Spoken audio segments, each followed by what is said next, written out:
Ramanagara MLA ಮತ್ತೆ ಕುಣಗಲ್ ಎಂಎಲ್ಎಗೆ ಪದೇ ಪದೇ ಅಧಿಕಾರ ಹಂಚಿಕೆ ಬಗ್ಗೆ ಹೇಳಿಕೆ ಕೊಡ್ತಾರೆ. ಯಾರಿಗಾದ್ರೂ ಇವು ಯತೀಂದ್ರವರೆಗೂ ನೋಟಿಸ್ ಜಾರಿ ಮಾಡ್ತೀರಾ ಸರ್ ಪಕ್ಷದ ವತಿಯಿಂದ? ಈಗ ನಾನು ಮಾತಾಡಕ್ ಹೋಗಲ್ಲ. ನಾನು ಯಾರ ಹತ್ರ ಮಾತಾಡ್ಬೇಕೋ ಮಾತಾಡ್ತೀನಿ. ಖಡಕ್ ಆಗಿ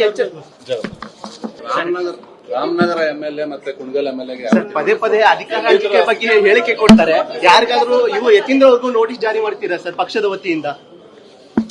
ಈಗ ನಾನು ಮಾತಾಡಕ್ ಹೋಗಲ್ಲ. ನಾನು ಯಾರ ಹತ್ರ ಮಾತಾಡ್ಬೇಕೋ ಮಾತಾಡ್ತೀನಿ.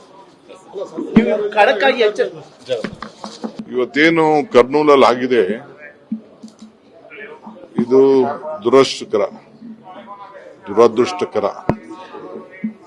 ಕಳೆದ ವಾರ ಕೂಡ ಬೆಂಗಳೂರಿನ ಒಂದು ಬ್ಲೂ ಲೈನ್ ಅಂತ ಯಾವುದೋ ಒಂದು ಬೆಂಗಳೂರಿಂದ ಹೈದರಾಬಾದ್ ಕಡೆ ರಾಯಚೂರು ಕಡೆ ಹೋಗ್ತಾ ಇದ್ದ ಬಸ್ಸು, ಅದು ಕೂಡ ಆಂಧ್ರ ಭಾಗದಲ್ಲೋ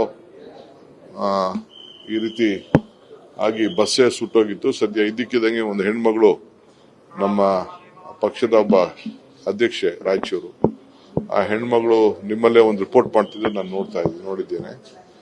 ಎಲ್ಲ ಎಬ್ಬರಿಸಿ ತಕ್ಷಣ ಬ್ಲಾಸ್ಟ್ ಆಗಿ ಅದರಂತ ಸಿಲಿಂಡರು, ಇಡೀ ಬಸ್ಸೇ 20 ಜನ ಮೆಡಿಕಲ್ ಸ್ಟೂಡೆಂಟ್ಸ್ ಇದ್ರು ಅಂತೇಳಿ ವರದಿ ಕೂಡ ನಾನು ನೋಡಿದ್ದೇನೆ. ಸೊ ಹಾಗೂ ಕೂಡ ಮುಂಜಾಗ್ರತೆಯಿಂದ ಎಚ್ಚರಿಕೆ ಆಗಿಲ್ಲ. ಇದು ಬಹಳ ದೊಡ್ಡ ಸಮಸ್ಯೆ ಆಗಿದೆ.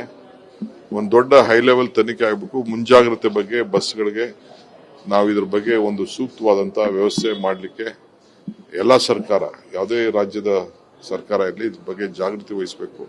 ಒಂದು ತನಿಖೆ ತಂಡನೆ ನಾವು ರಚನೆ ಮಾಡಬೇಕು ಅಂತ ಹೇಳಿ ನಾನು ಸರ್ಕಾರಗಳಿಗೆ ಮನವಿ ಮಾಡ್ತೇನೆ. ನಮ್ಮ ರಾಜ್ಯದಲ್ಲೂ ಕೂಡ ನಾನು ರಾಮಲಿಂಗಾರೆಡ್ಡಿ ಅವರಿಗೆ ಇದರ ಬಗ್ಗೆ ಒಂದು ನಮ್ಮ ರಾಜ್ಯದ ಬಸ್ಸು ಅಲ್ಲಿ ಹೋಗಿ ಆಗಿತ್ತು, ಅದರ ಬಗ್ಗೆನೂ ಒಂದು ವ್ಯಾಪಕವಾದಂತಹ ಒಂದು ತನಿಖೆ ಆಗಿ ಸೂಕ್ತ ಕ್ರಮ ಕೈಗೊಳ್ಳಬೇಕು ಅಂತ ಹೇಳಿ ನಾನು ಅವ್ರಿಗೆ ರಾಮನಗರ ಎಂಎಲ್ಎ ಮತ್ತೆ ಕುಣಗಲ್ ಎಂಎಲ್ಎಗೆ ಪದೇ ಪದೇ ಅಧಿಕಾರ ಹಂಚಿಕೆ ಬಗ್ಗೆ ಹೇಳಿಕೆ ಕೊಡ್ತಾರೆ.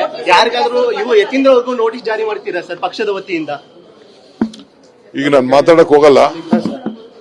ನಾನು ಯಾರ ಹತ್ರ ಮಾತಾಡ್ಬೇಕೋ ಮಾತಾಡ್ತೀನಿ. ಖಡಕ್ ಆಗಿ